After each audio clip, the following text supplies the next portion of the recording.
Welcome to Veterans Week 2022. We are celebrating men and women who are serving and who have served our country through military service. This year's theme is A Veteran's Victory. My special guest is Staff Sergeant Frank Brizzi. He served the United States Marines, and we are so glad to have him with us on today. Welcome, sir. Thank you, Sean. Great to be here, man. Thank you. Awesome, awesome. Thank you for being here. Well, let's get started. Military personnel, whether currently serving, discharged, or retired, have a story to share. All of them, they have a story to share. And as you introduce yourself and share your story, please tell us what inspired you to make the decision to enlist in the military, and what was it like in the beginning for you, like MEPS, basic training, and or advanced and technical training? All right. Well, I'll start off by saying my father and my brother both were in the Marine Corps. That played some role in it. I'm not certain if that was a big part or a smaller part, but as a young man, I remember sitting on the curb in the neighborhood I grew up in Morningside, Maryland. And we were drinking and smoking, and nobody had any kind of direction, couldn't think past today. Mm-hmm. And I remember sitting there thinking, man, there's something more than this. But I didn't know what I didn't know. And a young lady I dated at the time, her father told her, you need to get away from this guy because he's not going to amount to anything. Mm-hmm. And so I thought, man, that hurt. That hit hard, and it hurt. And I knew the Marine Corps would be a challenge. And I delayed it for a little while, but finally did what I knew was right for me. And it was the best decision that I ever made. I went to MEPS drinking cranberry juice. Unfortunately, just a few days beforehand, I was still participating in the ways of the world and needed to clear out my blood system for that. And, that's just a reality of how I grew up. And one of the things I needed to get away from. My biggest fear was that I was going to be a bum. And I knew that God had something for me. I didn't know God, but he knew me. But I always believed in God. And so that was never an issue for me, not believing there was a God, but I didn't know him yet. And this decision took me to meet him. In MEPS, I told you I was a young, skinny guy going through all the physicals and things that I've never could imagine that they would do. And unfortunately, I had, during that time where I was just a few days before I went to boot camp, I got into a fight in the neighborhood and hurt my hand pretty badly. So I had to hide my hand from the doctors while they were looking at me and things. And I remember getting to boot camp and having to do pull-ups on 3 fingers on one hand. I had broke my hand and didn't want to share with anybody because I didn't want to get sent home. Mm-hmm. My motto in boot camp, I was going to graduate on that parade deck, or I was going home in a body bag. There was no way I was going to quit anything, regardless. Yeah. And so that was my mentality. At Paris Island, South Carolina, within 24 hours in Marine Corps boot camp, I was bald-headed and naked. They shaved our head, took all of our clothing, and we stood in line, and they issued us our underwear, our T-shirts, our socks, all the skivvies, all of it, our boots. They pretty much decided what size we wore. Right. Wow. Yeah, it was pretty comical at the time. One of the things I will tell you about boot camp for me, the yelling didn't bother me. I grew up in a household full of yelling and screaming, so the drill instructors screaming and things really affected some, had no effect on me. Matter of fact, I used to think to myself, my father yells louder than that. Is that all you got? But I didn't, I was respectful always, but I wasn't leaving that place unless I was going on the parade deck. And so the biggest challenge for me there was wondering if I popped positive on the urine test there, the drug test. Don't know.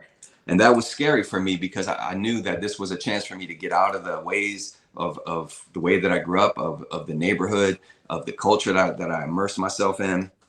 This was my ticket. I was desperate, to be honest with you. But there was something bigger that I knew. I listened to the national anthem late at night when I was a kid watching TV, and there was something special about that for me. Right. So I had love for my country. Also had a need to go and go away, and so it was really instrumental for me. I went to Memphis for some A school training on jets, and loved Memphis, Tennessee. It was a beautiful place, and I learned that the Marine Corps trusted me to work on 30, 40, $50 million aircraft. Wow. And what that did for my confidence was significant, because they had a trust in me that I didn't have in me at the time. Yeah. Wow. So that's my story as far as the intro part of why I went in, the boot camp part of it in my A school, and then was deployed after that to a squadron at Cherry Point, North Carolina. That is amazing. That is amazing.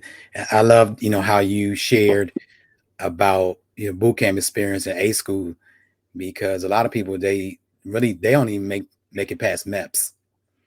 To go from MEPS to basic training, a boot camp, to, advanced technical school, A school, it's amazing. And a lot of people, they realize, that I've done the right thing. Some people say, you know what, I think I made a mistake.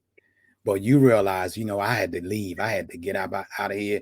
I had to do something with my life. And you chose the Marines. And that is an amazing story. Thank you so much for just sharing the beginning phases of your story. Some people, they either love the military or they hate it. They want to serve. They want to do their time, right? And then they just leave, I guess, after 4 years? So how long did you serve? What made you want to stay in the military and or leave? And what was some of your job assignments, your protocols, in confidentiality, or deployments, that you pursued? Total, I spent 9 years in the Marine Corps, 5 years on active duty, 4 years as a reservist, stationed at multiple different places. I initially joined as a reservist, thinking I could just get away for a little while. Yeah. And then I came back and started mixing up with the same people. So I went back active duty and went to Memphis for jet school, learning how to work on aircraft, and love the fact that I got jets, and was sent to Cherry Point, North Carolina for my duty station, and went to several different deployments, like Puerto Rico, which was great duty in the Caribbean. There is a range there where our aircraft practice their bomb dropping and things like that. From there, we were sent to Desert Storm early on in my career, and I spent 8 months aboard the USS Nassau and went to several different places, but it wasn't a typical deployment. Many of the med cruises that the Navy and Marines go on, they stop every few days.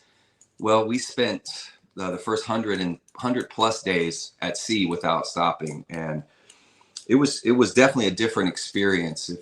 The way that you're packed into one small area on a ship with thousands of other people, and tons of aircraft, tons of ammunition, and tanks and things on board. It was just an amazing. We had like an entire military operation within this ship and a couple of other ships near us, meaning that we could take any beach along the Gulf of Oman and the Persian Gulf. So that was pretty amazing experience for me. But the one thing I want to share about that experience is God took me 10,000 miles away from my home. Wow. To isolate me. I couldn't go anywhere. The ship was 900 feet long. I could only go 900 feet on that flight deck. Right. And about, 100 and some feet wide.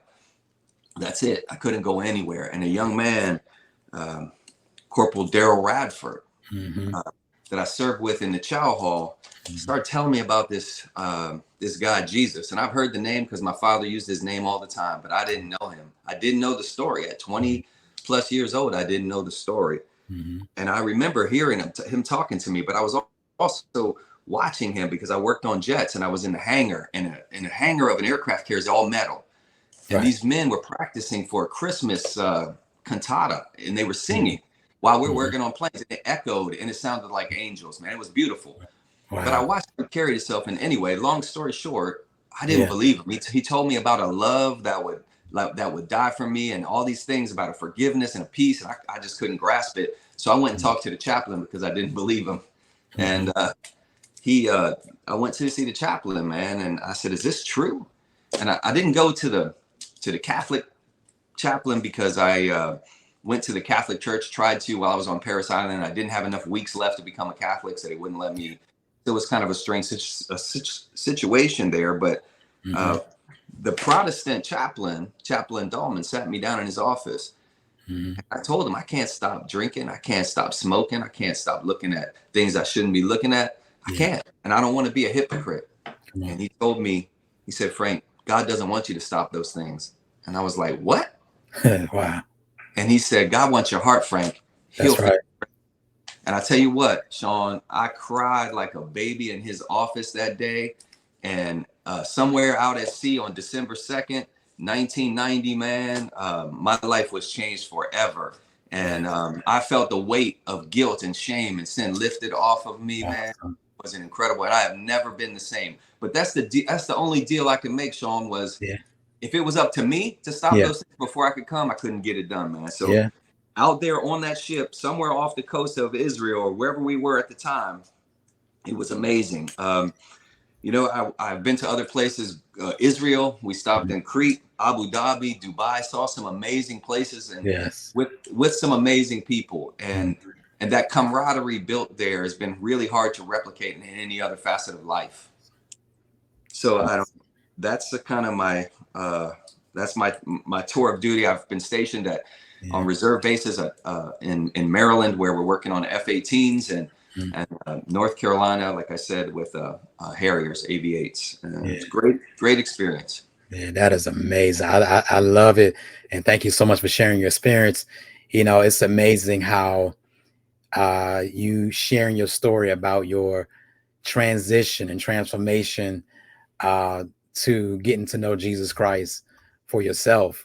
That is amazing, because you know, if like you say, if it was another way, you wouldn't have.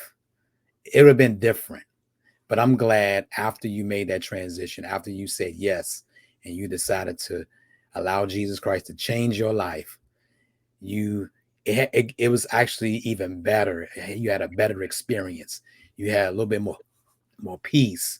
You know, you didn't have to experience those things that you experienced, you know, which leads to the next question. You know, basically you shared some of your challenges. Can you share any other challenges you may have faced just being in the military, and what adjustments you made during your service? Like, we know that you gave your life to Jesus Christ, and the Lord changed your life, and you moved away from a lot of things that you were doing that were sinful or worldly. But what was some more challenges that you faced to encourage someone else, and how did you make those adjustments? The fear of going to boot camp and failing, you know, that was a significant challenge for me. Fear, I don't know about most people, I'll speak for me. Fear can be crippling, and it prevented me from going for a little while. And then finally I had to make a decision, and I faced it, and I just made a decision. Regardless of what happened, I was going to give everything I had to this cause, and I wasn't going to quit on anything. Yeah. So there's multiple opportunities to quit in boot camp. And what they're trying to do is weed people out. Who's not going to be able to handle the pressure? Who's not going to be able to handle the stress? What is it that's going to break you? And that's what they're looking for. And I will guarantee you this, everybody that did not quit made it. And there were some that quit. Some of them tried to commit suicide. Not really, but they you know, wanted out of there, and it was very clear. So, and ultimately they got out. But in Marine Corps boot camp at that time was 13 weeks. Yeah. And the fastest way off that island is graduating. If you try to get off that island other than graduating, you're going to be there for months after, because they put you in a different platoon, and then the process you out takes a lot longer than graduating. And Mm-hmm. so the fear of that, overcoming that fear, and just facing it and just saying, you know what, okay, I'm afraid, I'm gonna do it anyway. And so facing that was significant. Some of the challenges, in school, in the schools and things, you wonder, you know, am I going to be able to do this in real life? Wow, they're trusting me to work on this, you know, $6 million Rolls Royce engine for the airplane.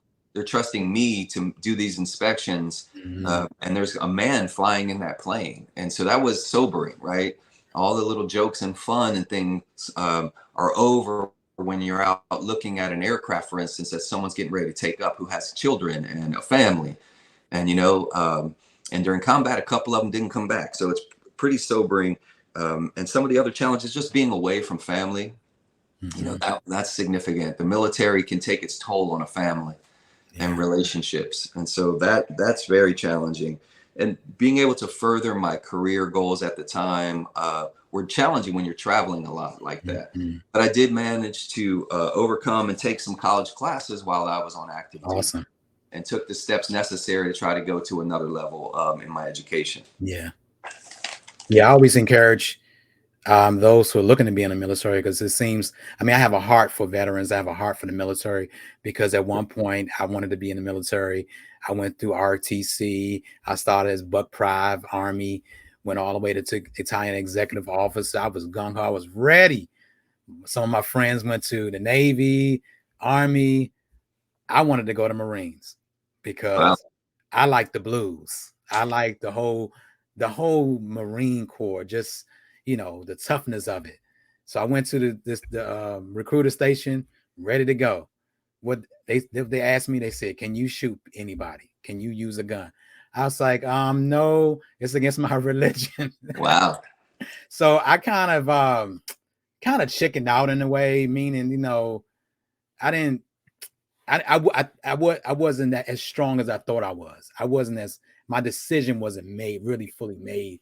So I kind of backed out, went to college, went for graphic design. 25 years later, still a graphic designer. So for some people, the military is not for them. And for me, fortunately, it worked out for me because God had another purpose. God had a purpose for you. Is there anything that you would have done differently while you was in the military? You know, probably looking back today, Mhm. you know, probably would have stayed in a little longer, maybe finished out the 20. But at the time, I made the right decision. I made a Yeah. decision based on the information that I had, and it did help me tremendously. Mhm. So I would say no regrets. You know, could I've done things better? Sure. You know, I got highly qualified regarding aircraft maintenance, and so it's, you know, what's called turn qual, low power and high power. So I'm running these jets up and doing some things as a kid on the corner, as I mentioned. I could Mhm. never imagine. I could Right. never imagine going to the places and seeing the things that I've seen, doing the things that I've done. So it, you know, I really don't have any regrets. Could I have done some things better? Probably, but none of them come to mind right now. Yeah, that's great. That's good. Next question. How is it going for you after separating from the military? And what are some of the opportunities, or this might be sensitive right here, or the career that you pursued in civilian life? So how's it going for you after separating from the military?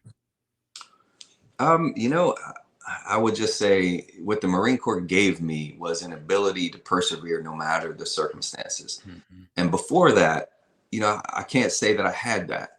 You Yeah. know, the military taught me how to be a man, how to grow up, how to Mhm. wake up every day and go to work. Like you said, some people didn't need that. Right. Sean, I needed that. I Yeah. needed it. You know, a hangover does not constitute sickness. You don't, Mhm. and in the military, you couldn't just call in sick. Yeah. You show up, and then if they decide, you know, you work with through their processes. But Mhm.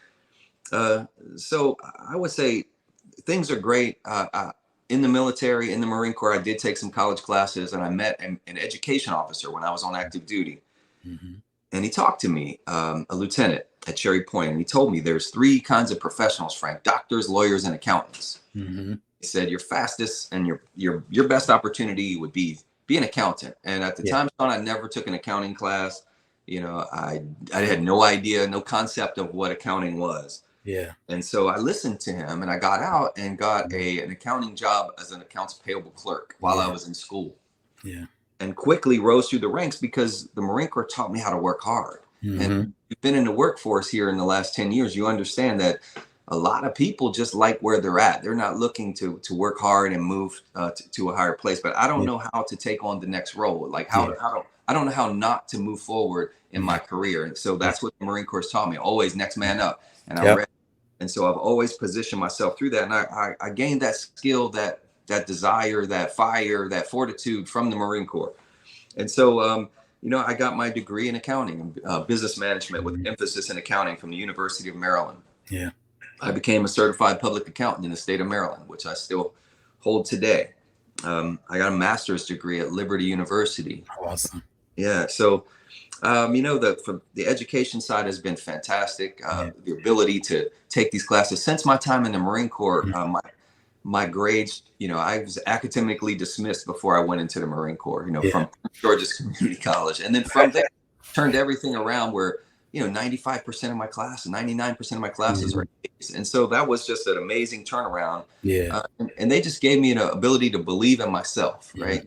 Which I didn't have. Yeah. So, you know, I was raising kids and working and going to college afterwards. And that ability to do those things is challenging, as many people know. But the Marine Corps gave me the perseverance to, you know, to push through that. Some of the things I miss the camaraderie about it. You know, I do. You can get that. I had some of that, you know, playing sports is the closest that I could see. Yeah. You know, having that kind of camaraderie. It's a little different when you go to like war and things and you're away and you're deployed and you don't, the future's uncertain and you're with people and you really need to lean on them and they need to lean on you. And at times in the military, your life depends on their actions and their life depends on your actions. It kind of builds a bond and a strength. And as a matter of fact, you know, I have a good friend that I'm going to spend some time with after we have this call today, who I went to war with and spent time with in Memphis. We've known each other for over 30 years, but those bonds are real and they're strong, and that's what I miss. And they're genuine, and I miss that. I think that's what's missing in our society. Yeah, well. I bet, because that, I'm glad you brought that up, because I was asked, you know, are you still connected with, you know, those who you serve with, alongside with in the military? And you just said, you know, 30 years, that's an amazing friendship. You know, that's like my wife. She served the military.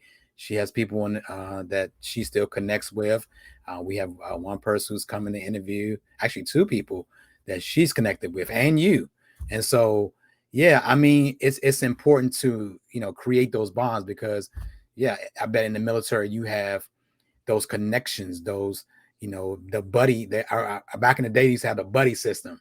Right. And I knew, you know, me trying to go into the military, you know, I would go in with a buddy, you know, that you can be with for a long time. And so, yeah, it's very important to, you know, continue those bonds and continue those friendships, because, you know, you can lean on each other, you know, even post military. And I'm glad you shared that, because what I want to ask, since the military, you know, you've been doing so well.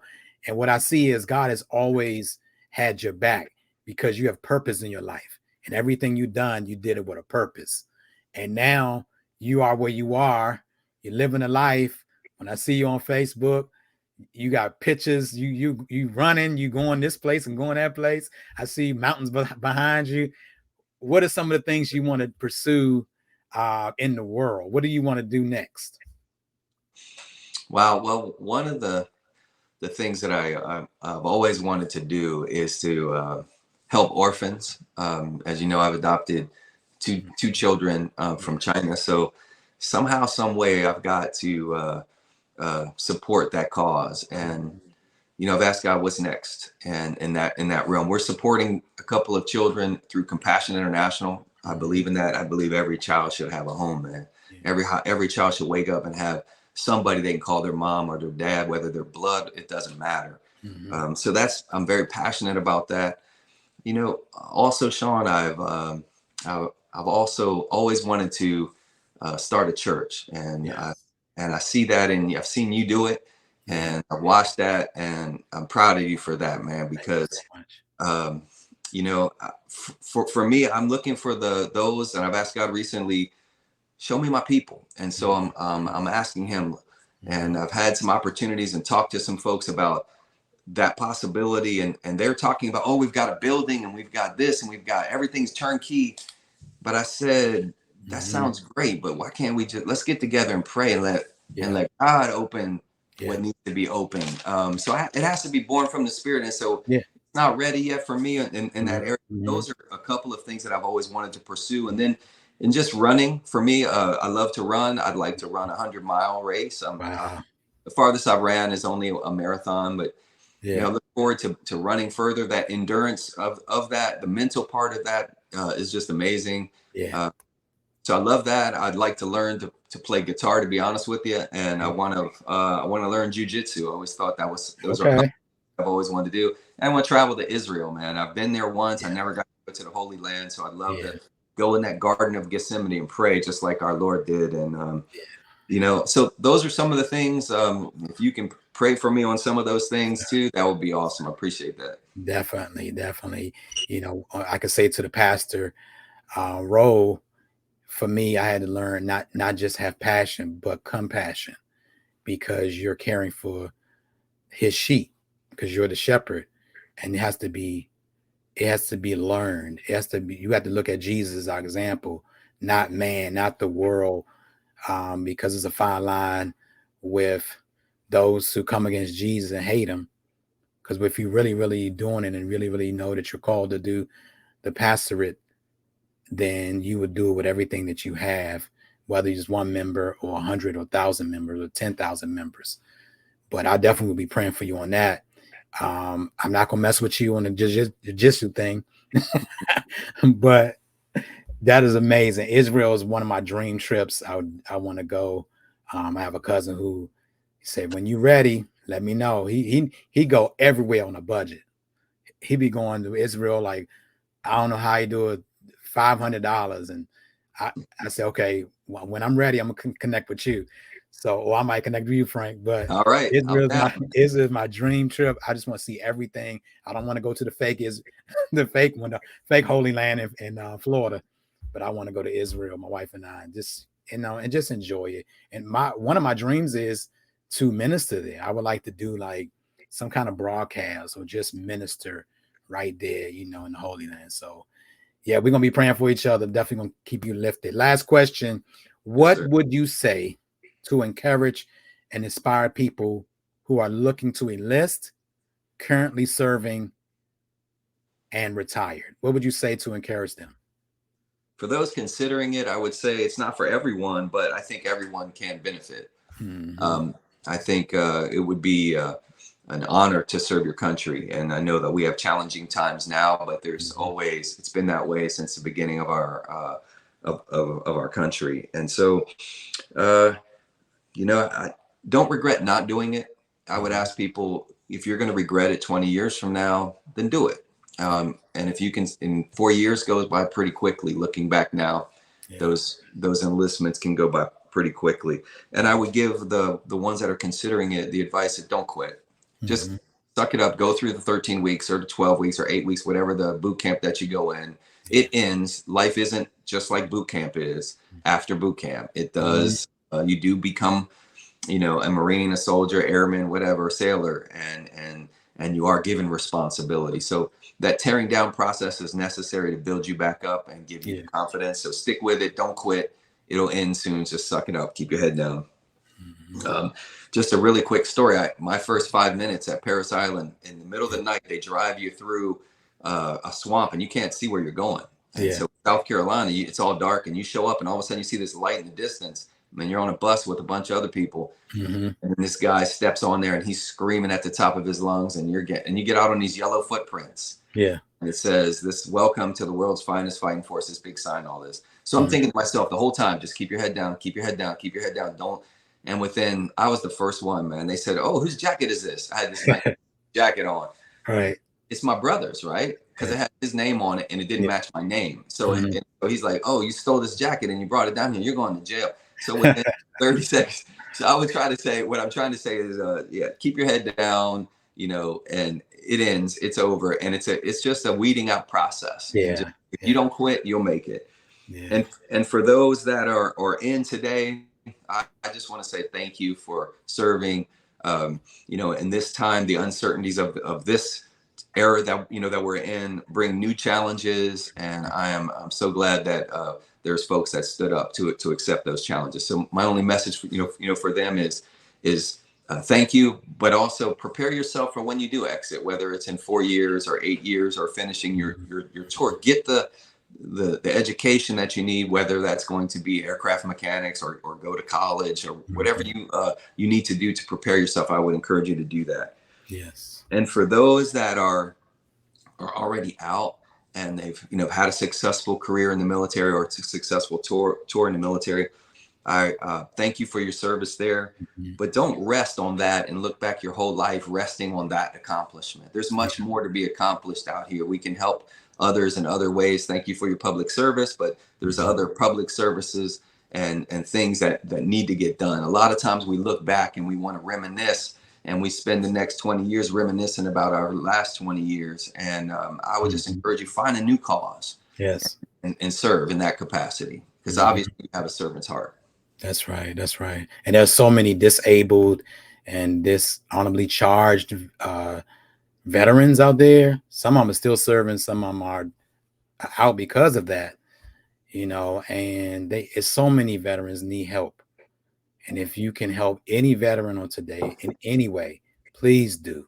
Please do. Please take all the words, the advice, the story that Frank shared on today, and just apply it, especially not giving up, because some people just give up. After they come out of the military, it just stops.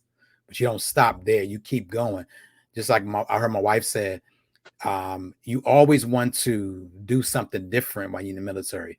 But if you are in a career that you really, really love and you can grow in that particular area, that's great. But if you want to go from one assignment to the next, to the next, to the next, to help you to grow, and not only just stay in one rank, but also grow in that rank, to not just earn more money, but to have more status, because it helps in the long run. Especially those disabled veterans who are looking to receive their benefits. Pursue it, because you don't know what's owed to you and what you're getting. You got to pursue it. If you have any mental health issues, any health challenges that's military related, you can pursue everything that you have at your disposal. So make sure you pursue your VA benefits. Use your VA benefits for housing and for other things to help you along the way, because it's a blessing to so many people. Frank, can I share one last thing, Sean? Yes, can sir. I share one last thought? Yes. For that young man that's sitting on the curb wondering and can't imagine what's next in his life, or that young lady, all is what you know today. And I didn't grow up in this internet world that these kids, so they, it's a whole different challenge. But you can transform into be whatever that you decide to be. And I know people say, oh, you can be anything you want, but the truth is, the military is a great way to start that transformation. I am a totally different person that I was sitting on that curb years ago. Still got a little street in me though, but that's kind of where I come from. But the truth is, there's a transformation that's possible, and that same transformation, it took me to a place where I can meet the Lord Jesus Christ. And, today it's the military has really helped me in the job that I have today and as a public servant. So I just want to say that you can't imagine what that looks like. Can it be for you? Is it for you? And sometimes it can be a little scary, but I would say take the next step and find out. Awesome. How can people connect with you? My email, frank.brizzi@gmail.com. And you're on Facebook at? Yes, sir. Yep. Frank Brizzi on Facebook. Frank Brizzi on Facebook. Well, thank you so much for sharing your story with us. Staff Sergeant Frank Brizzi, thank you so much. Blessings to you and your wife and your family. To all of our veterans, thank you so much for serving. Thank you for your service. To our viewers who are watching and listening, thank you so much for spending time with us on today. Until next time, happy Veterans Week. Thank you. God bless. Oh, thank you. So, that's one thing I didn't talk about is my wife. I should have mentioned that in there, but it was